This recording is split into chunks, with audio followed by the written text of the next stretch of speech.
Parang walang ano talaga 'to. Dun siya, eh. Ewan ko sa kanya. Ewan ko parang tangi rin naman yun 'no, parang ewan ko sa kanya. Kasi andun yung kanyang love, si Nelson, kaya dun siya. Oo nga pala 'no, Oo, kasi kaya magkadikit sila ni Nelson. Ayaw niyang mawala yung kanyang love. Alam mo kaya yung tinatawag na yung love, yung hahamakin mo lahat para mapunta lang yung pag-ibig mo sa isang salamat. tao. Kaya pala sila Tama. gano'n. Totoo yun. Kaya nga kung ikaw nakikinig ka dito, Charlene, kung saan ka man, dali. Sabi niya tapos Maka-live sabi ay tapos hoy sabi pa niya ganito mami, sabi pa niya, "Hoy makita ka dito Katso dahil ka nagpapakita ng mukha. Kasi yung mukha mo daw filter." Eh, mukha mo yung filter mo yung mukha mo puro photolab ka lang diyan. Iharap mo yung camera mo diyan sa photolab mo, iharap ko rin yung camera ko sa photolab ko, tingnan natin kung sino magkamukha. O dali, tara. Hinahamon ko nga siya, hindi nga magpakita-kita. Puro salita lang yan. Oo, hindi naman siya ano, Iharap niya yung mukha niya diyan, oh, iharap niya yung mukha niya tapos, "De ganito mag-live kaming dalawa, oh.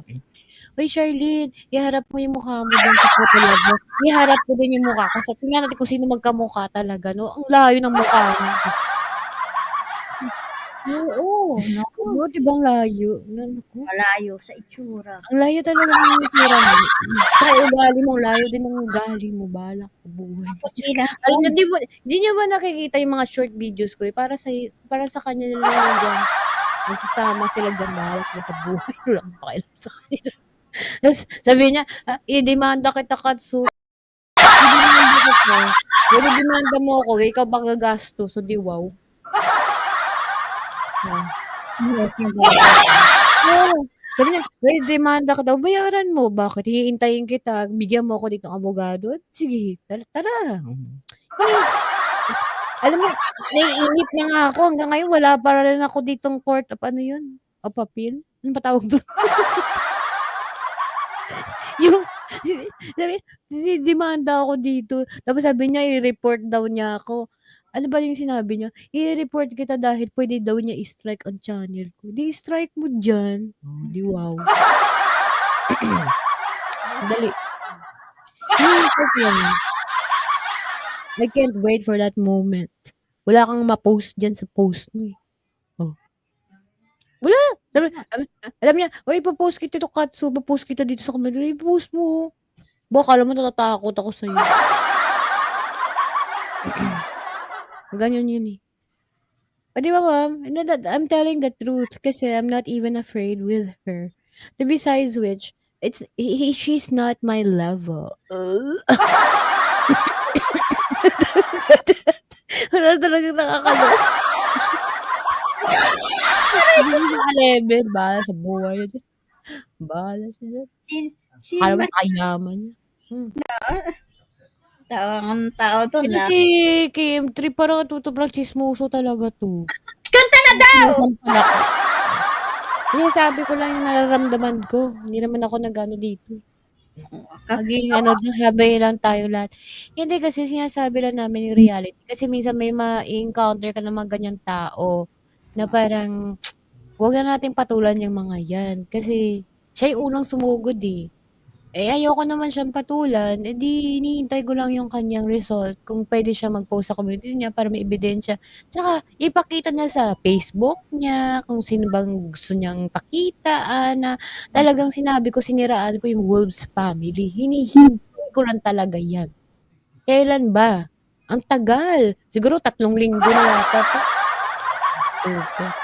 Wala naman siyang pakita. Oo, KM, KM. Si Mm. Kamote kilala niyo 'yan. Basta ano siya, maganda siya na babae. Maganda siya na parang ano, parang peke na hindi mo maintindihan na Barbie doll Ikaw, na parang ewan. hindi naman siya maganda, ano ka ba? Naku, hindi. Tapos mag-ano pa siya sa live niya, "Hindi, ayoko na lang siyang patulan kasi hindi ko naman siya ka-level mami, hayaan mo na lang siya diyan."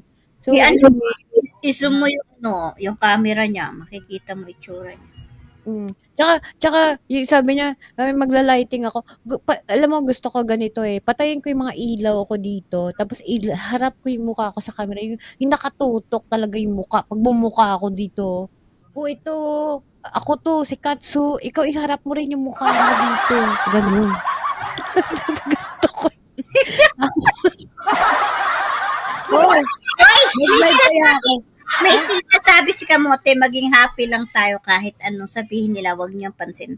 Oo naman, wag Di niyong ko naman pinapansin, kaya lang kasi siya nanguna, eh. Catch pa, papansinin niya, Diyos Tsaka me. hello, isa pa, sino sumugod sa channel ko? 'Di ba siya? Sino insecure sa'min? 'Di ba siya? Ako ba sumugod ng channel niya? 'Di ba siya? Sinugod ka ba niya? Oo, sinugod ako. Bigla akong tinitira, biglang pumupunta ng channel ko, pinagsasabi niya dun ganito. Wala naman akong ginagawa sa kanya. Alam mo yung mga taong ganyan kasi mga insecure yan, eh. Alam mo kasi ganito yan, ayaw nilang magpatalo kasi parang alam mo yung mga insecure, na feeling na nila na mas maganda tayo, ganyan yung mga yan, eh. Kasi nakakabwisit naman. Hayaan mo na nga yung mga yan. Hayaan Oh. mo sila diyan, kasi limit yan, eh. Uy, si Asher, naka-live din